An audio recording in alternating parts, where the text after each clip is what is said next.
What's good, everybody?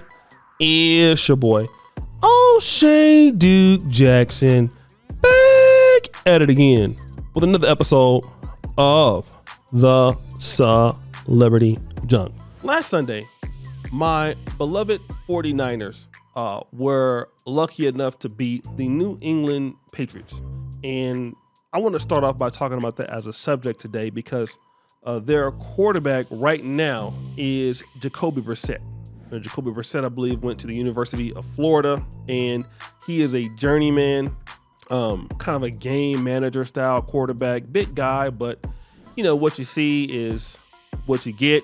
But they did a story on him on Media Takeout, which linked to Showbiz Cheat Sheet, and it showed that Jacoby Brissett has a white girlfriend. Okay, has a white girlfriend. And I thought that was interesting to make a whole story about a black quarterback with a white woman, which is very, very common. But there's a young lady who actually talked about why these things happen. So the NBA draft just passed and everyone's still wondering about why every single professional athlete seems to have a white girlfriend or a girlfriend who's like super, super light skin, almost white. So I worked a whole entire year in marketing and sports for professional athletes, but I also live in Miami, so I've met a lot of like professional athletes as well just because it's Miami. And let me tell you something. When there's a black man, especially a black man who's come from a predominantly like black community, right? And he's about to go into the NFL, NBA draft, whatever the case may be, and they're waving millions of dollars in his face for endorsements, brand deals, sponsorships, whatever the case may be, the brands most of the time want proximity to whiteness. So that means whatever the brand wants, they're going to get. And especially when you have managers and agents who are like money driven and who know they're going to get that 3 to 5% cut off of that athlete, they're going to encourage the athlete to date a white woman. They're going to encourage that athlete to date women who are very, very light skinned and also have a very classy persona on social media, because that's what brands are going to pay the most money for. Because a lot of times when you have athletes, especially who come from like predominantly black communities and a lot of times low income communities, and this is kind of like their golden ticket out of the hood, if that makes sense, they're going to do whatever it takes to get that money, especially when there's millions of dollars on the line and they're not used to money. So many black creators, even on here, they come and tell you that they don't make the same as their white counterparts. And even me, as a light-skinned black woman, it's like, I know that I have privilege, but I also know there's my same white counterparts doing the exact same thing, getting paid way more than I am. So imagine a darker skinned creator. So think about it. A lot of these athletes, this is their golden ticket out. This is their golden ticket to the life that they've been dreaming of for them and their family. So if they have to be in a proximity to whiteness to get millions of dollars, they're going to do it. And their agents, their managers, everyone on their team is going to push them towards that. And I'm not saying that those black professional athletes can't like white girls. That might be 100% their type. But if they're given the opportunity to pick between a beautiful white girl and a beautiful black girl, they're gonna pick that beautiful white girl because she is gonna give them that proximity to whiteness and then is gonna get them paid way, way, way, way, way more than dating that black girl, because then brands will see them as more marketable because they're closer to whiteness. I know black men who are athletes who've never dated white women their whole entire lives, and then immediately they get drafted or they're about to get drafted, and then that's the only type of women they go for. And I've literally had an athlete to my face tell me, you would do it too for a check. And it's like, oh. Especially if you're a black girl who's thinking about marrying a professional athlete, one that's like really good with a lot of like sponsorships and like endorsements, you're going to have a very difficult time. Because let me tell you, one time I was told to edit an NFL player's like potential fiance's Instagram, right? And I was going through and I was like, oh, she's so classy, beautiful, there's really nothing that I would change. And both the agent and the manager told him, you need to get your girl to delete all the bikini pictures because for a black girl, that's too much. But mind you, other NFL players will have like white girlfriends, white fiancés who will have bikini pics and it's no problem. But because she's black, it looks unclassy. If you're a black girl, they want you to have the exact same Savannah James layout. Like no drama, super classy, everyone loves you. Like that is the aesthetic that they want you to have, because that's what's going to get these NFL players, these NBA players paid more in endorsements, because it gives them more of a classier vibe.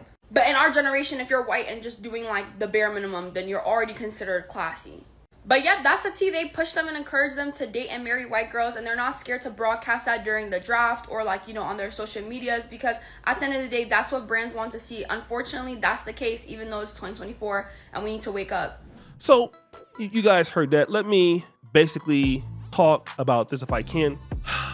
Whenever I see this, especially when I talked about black men, and and I definitely understand that a lot of the black men, when they go to these white colleges, when they're going into white America, corporate America, I mean, the chances that you're going to be around a lot of black women are going to be slim to none. Not that black women are not there, but black men are, more sparsely spread out. So you might be a black man living in, Washington State, Colorado, places like that. And the further that you do or go in your life, you're dealing with whites, okay? And this is what I've noticed even when I was in Europe. I had a friend tell me, say, hey man, you're gonna be, a medical doctor. You're gonna be dealing with a lot of whites, okay?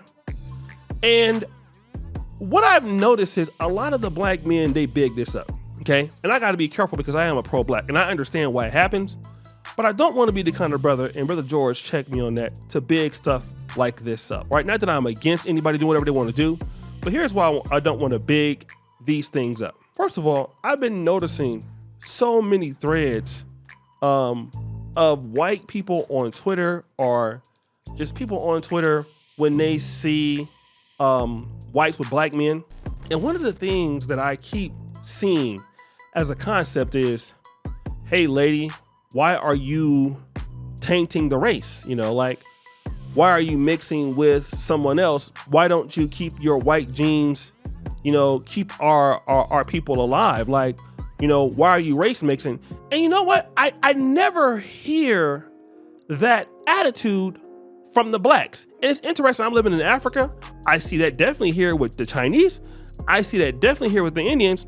When I see the black, it's like the blacks are so glad to get admixture. And like I said, we're all human, right? Not that it's necessarily wrong, but I see that you have people that want to stay as pure as possible. And I rarely see black men or black people have that same mentality. We're a little bit more open about those things. We're open about, like say if you have a wife or a husband that's not black, it's okay with us as long as they treat you nice. And I'm sure you have other people that feel the same way, right? But here's what I'm worried about. One of the reasons why we don't have what we have in the black community is because of that mindset. We are so, willing to just take someone else. We are so willing to, oh, Jesus Christ, get me out of here. I got trauma dealing with these girls. And I get it, right? But the problem with that is that mindset, it hurts you later on to where you don't have anything. Because the same kind of person typically that's okay with, let me just say, marrying out or interracially dating. Again, this is not something that's a bad thing, but what I've noticed is that person is also less likely to be a person that invests in their community.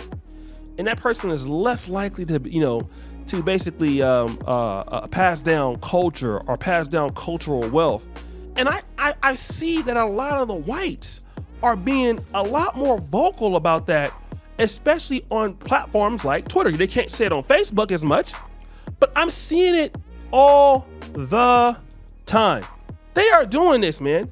And I just want to know, do the black men understand that these other groups, are about preserving their people? Let me give you a story. You guys know I'm living in Uganda. Anybody, if you ever been to Dubai, you will notice one thing about Dubai. Dubai is owned by Emiratis, but you never see them. You never see Emiratis. In Doha, in Qatar, you never see them. The Indians run their businesses. Filipinos run their businesses. Everybody else, you never see them. And you will never date them, okay? They put a complete, difference between you and them. And the reason why I say that is because there was a story of this Ugandan man that got with one of these young ladies who was Emirati, okay? And, they told the guy like, hey, listen, you need to not do that, right? We're going to tell you one time, please leave our daughter alone, and he didn't. He ended up getting her pregnant. When I found out that that guy has never been seen from again, that's exactly what I mean. The young man is probably deceased by now, okay? Because they didn't want anybody coming in between their bloodline. And every time I come across people that think like this, albeit it can be considered, racist or exclusion, or maybe they prefer themselves. Whenever I look at their communities or I see their businesses, they have more, okay? The blacks, all I'm saying with us is that we're so tired of each other that we're just so glad to get somebody else, and then we're still dominated by other people who stick to each other. You look at all the groups who do very well in America, who run whatever they run, it's not a lot of interracial dating in those groups.